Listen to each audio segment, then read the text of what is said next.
dentro da área imobiliária, o que eu entendo? Né?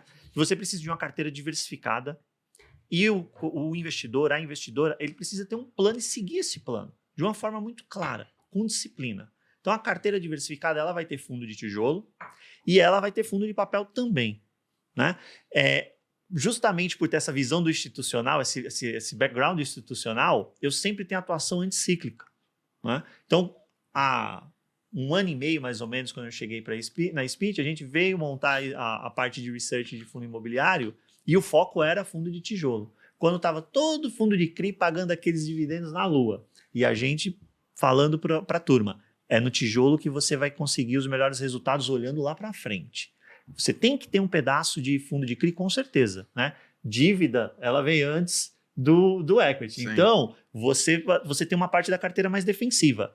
Mas eu não acredito que ela deve ser a maior parte da sua carteira hoje, olhando para o cenário atual. Por quê? Porque as boas oportunidades estão nos tijolos. Onde necessariamente? Em escritório, concordo. A questão da vacância, a gente precisa sempre tomar muito cuidado. Onde está essa vacância? Porque o Carlos está aqui, é o maior especialista para dizer isso. O fundamento do real estate é localização, localização e localização. Sempre. Né? Sempre. Então não adianta você ter 50% de vacância em escritório em Alphaville. Não adianta.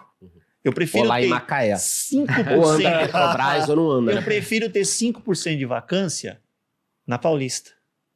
Ou mesmo em um ativo muito bem posicionado dentro da Chucre, que é uma área que tem uma vacância mais elevada, mas quando você olha micro dentro da região, tem ativos, que, por exemplo, Rocha Verá. Você atravessa, está no Shopping Morumbi. Você atravessa, está na frente da estação. Dentro da Chucre, ele está muito bem posicionado. Então, eu prefiro ter um pouco pequena vacância aqui do que uma vacância maior que, teoricamente, eu poderia explorar numa região mais difícil. Sim. No centro do Rio de Janeiro, por exemplo, está todo cagado lá. Tem prédio vazio inteiro. Acho que a vacância no Rio de Janeiro, no auge agora da pandemia, em Lages, passou de 40%, cara. É uma loucura de imóveis comerciais. Dependendo da região, em geral, não é que é um imóvel, não. É em geral, geral, é uma loucura. Né? O Rio acabou de negócio. Loucura. Olhando para shopping center, eu gosto de shopping center primeiro, porque historicamente é o segmento que tem maior capacidade de repassar a inflação com ganho real. Historicamente. Não à toa, ele sempre negociou com mais ágil do que os outros segmentos. Aí veio a pandemia, do mesmo jeito que o home office, o shopping acabou. Não acabou. Shopping é um bicho resiliente no Brasil. Foi criado em clima hostil. Não é big box americano, que agora qualquer coisinha morreu. Sim, o Brasil não passou pelo ciclo de crescimento de shoppings que os Estados Unidos passou na década de 80. Aqui, são né? urbanos, estão cravados dentro... meia hora para chegar no shopping, né? A população gosta também de ir a shopping como entretenimento no Brasil. Exato. Tem ar-condicionado. No verão as pessoas vão ficar lá. Segurança. Eu mudaria o nome de Brasil shopping center no Brasil. Eu chamaria de life center. Você resolve a tua vida dentro do shopping. Lá fora é um negócio de compras mesmo. Aqui não, você resolve a vida. Você faz faculdade em shopping no Brasil. Né? E dentro de logística, agora a gente está olhando muito desenvolvimento, a vacância enxugando, mas a gente tem que olhar para dois fatores que eu acho importantes dentro de logística para entender que sim, a gente tem bastante oportunidade em logística. A primeira é que o nosso parque logístico era e ainda é pobre. É pobre. A gente precisa de mais espaço logístico. Né? Segundo, que algumas pessoas colocam a questão do ciclo da logística. É curto, é rápido construir um galpão, 1 ano e meio você constrói o galpão.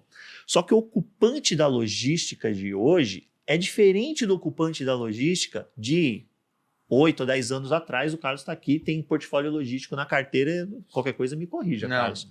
O Carlos está chutando ele embaixo. É tanta tecnologia embarcada dentro de um condomínio logístico hoje, que o ocupante ele pensa 2 vezes antes de, por causa de R$1 no contrato de locação a menos que um outro venha oferecer, ele não tem como desmobilizar todo aquele equipamento que ele colocou. Então, o condomínio logístico hoje não é carregar um monte de pallet lá, o caminhão estaciona e larga um monte... Só um ponto para o nosso espectador aqui entender. O que você está me dizendo é que talvez os condomínios logísticos com bons inquilinos eles têm uma resiliência maior durante uma crise, porque o cara não vai trocar... E melhores, isso. Eu tô pagando 100 mil nesse galpão aqui, alguém me oferece um galpão um pouco mais barato em outro lugar, de repente eu não vou porque... Porque eu coloquei alguns milhões de reais de equipamento lá dentro e desmobilizar isso mata essa diferença.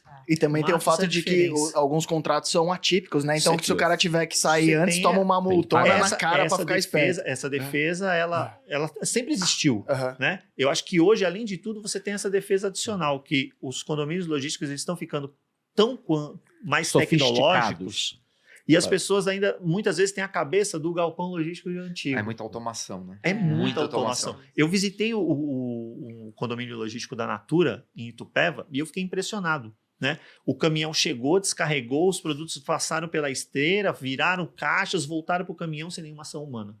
Eita. Zero. Então o galpão não é mais aquele portão enferrujado com cadeadão, isso não Tá longe disso. Aí, ó, tá vendo, galera?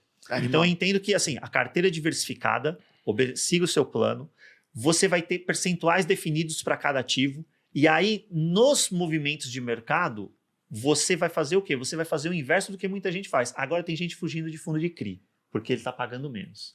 Né? E aí você olha, tem gente vendendo fundo de CRI com deságio generoso, que eu estava louco para comprar aquele fundo de CRI. Quando eu olhava um ano atrás, você colocou, Charles, das insanidades de 1,5 do Sim, PVP sim, lá em 19. Ano passado a gente teve em fundo de CRI. Fundo de CRI pagando com ágio de 1,5. É Não faz dívida. nenhum sentido. Você está pagando 150 numa nota que vale 100. É inimaginável. Mas eu entendo que assim, os tijolos oferecem as melhores opções hoje, mas não deixe de olhar para fundo de CRI, especialmente nesse momento Agora. atual. Aham. Porque tá todo mundo com aversão, achando que a gente virou Japão. E não, a gente não virou Japão, tá, gente? Vai ter inflação. Fica tranquilo, vai ter inflação logo aí, normal, resolvemos, tá? E fundo de CRI vai continuar sendo um fator importante dentro da carteira. Só que os preços de hoje, de vários deles, são excelentes. Em alguns, né, que batem essa inflação mais rápido, um efeito da deflação do mês passado já foi. Tem outros que não, Tem né? outros Tem um que delay não. de 2 meses. Então você tem que até. ficar de olho também nisso.